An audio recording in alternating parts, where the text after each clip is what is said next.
Israeli Defense Minister Yoav Gallant has declared a 48-hour nationwide state of emergency following preemptive strikes launched by the Israeli military against the targets in Lebanon. This emergency measure aims to enable the Israeli Defense Forces to issue directives to citizens, including the restrictions on gatherings and closures of certain sites.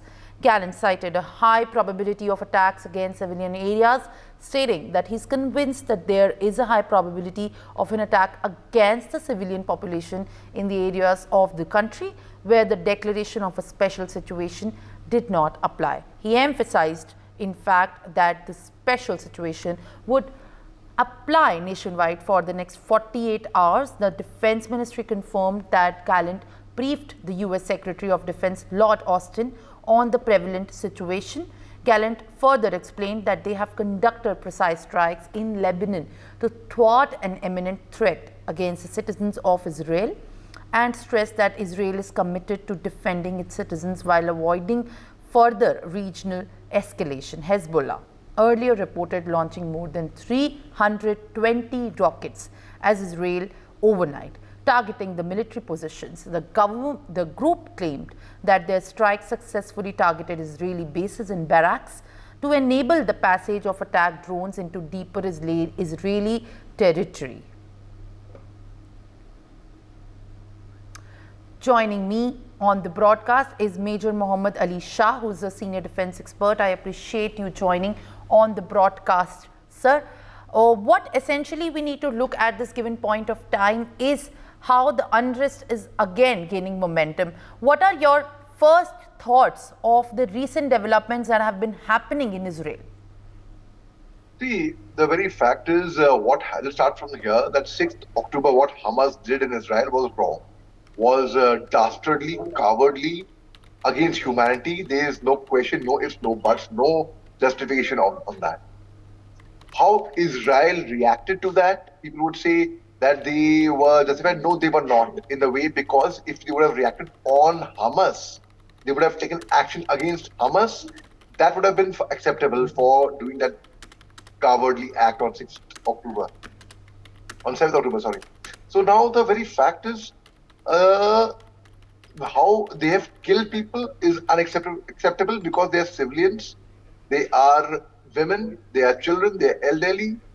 Now that's unacceptable. Now the very fact is, Hezbollah has launched attack on Israel, which again I would call it wrong, because they are irrespective. Israel did it as a preemptive measure. They attacked Lebanon as a preemptive measure, but they should have actually, because they thought that they had got inputs that they are going to be attacking.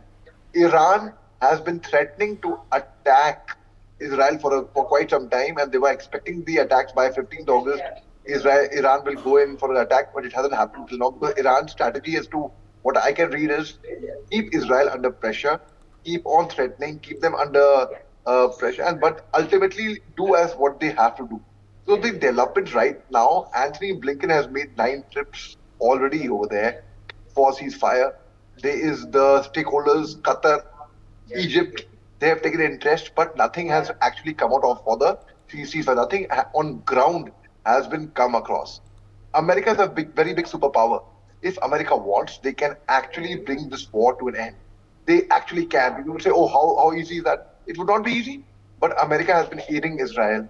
America has been actually fueling the fire, be it in Russia-Ukraine war, be it over here, Israel-Gaza war, be it anywhere. So the very fact is, when America decides, because there are going to be elections happening in America end of this year, so I don't see then the war could end, because America will take genuine interest in that, genuine action they will take to curtail it. So until a genuine step is taken from the heart, that, okay, I want to stop this war, I don't want killing, I don't want... Until then, and Netanyahu, as Joe Biden had said sometime earlier, Netanyahu is only prolonging this war because he is only concerned about his chair, about his position of power. Because he would have had 7th October, had this attack not happened by Hamas, Netanyahu would have been out from power a long time back. The Netanyahu is still the Prime Minister of Israel because of the war, because of the crisis that's going on. Now when Hezbollah attacks Israel with so many rockets, and there is an emergency declared for the next 48 hours at least, So there is definitely, it's a matter of concern, grave concern, because China, which is sitting so far away, which is not even in that region geographically, China has already, I would say, entered the war. Russia is already in war with Ukraine, but Russia is already Russia is friends with Israel and Iran both. But Russia is being coaxed by Iran to somehow join them. But Russia is also, they look after their own interests first. So it's actually a very, very complicated situation over there right now. And if it is not controlled now, it can lead to a big escalation, a big fire. I'm not hinting towards a world war. I'm saying it could be result in a Gulf War 2, most certainly. So there's going to be heavy destruction, heavy damage in case this ceasefire or the war is not stopped at the moment. Yes. Yes, all right. While we understand that the basic crux of what you are saying is essentially a need of the ceasefire as well, I'll request you to kindly stay on with us on the broadcast while I also rope in my other guest at this point of time, Colonel G.S. Sodhi, who's an international affairs expert. I appreciate you joining and giving us your time on the broadcast, sir. What we have to also look at how the US is now committing unwavering support at this point of time to Israel, and now committing to also posturing the support to these strikes that are going on. Your first take on this development? Jai Hind, Simran. It's my honor to be on your esteemed channel and a privilege to be with the esteemed co-panelist. On 7th of August, the Israeli Defense Minister Yoav Gallant had said in a statement that this time the war on Israel will be from 7 fronts and that Israel has to be prepared for a 7-front war. And this attack with 300 missiles by Hezbollah on Israel is an indicator that things are going to be very tough for Israel in the days ahead. Well, Hamas is ready to have a ceasefire with Israel as per the plan given by US President Joe Biden on 2nd of July, but Netanyahu isn't ready for this peace plan. That is the reason we are seeing that despite America telling Israel to have a ceasefire, Israel is not ready to have a ceasefire because Netanyahu believes he can defeat Hamas, which is impossible. In fact, on 20th of June this year, the spokesperson of the Israeli Defense Forces, Rear Admiral Daniel Hagari, said in a statement that it is impossible to defeat Hamas, which was not liked by Netanyahu.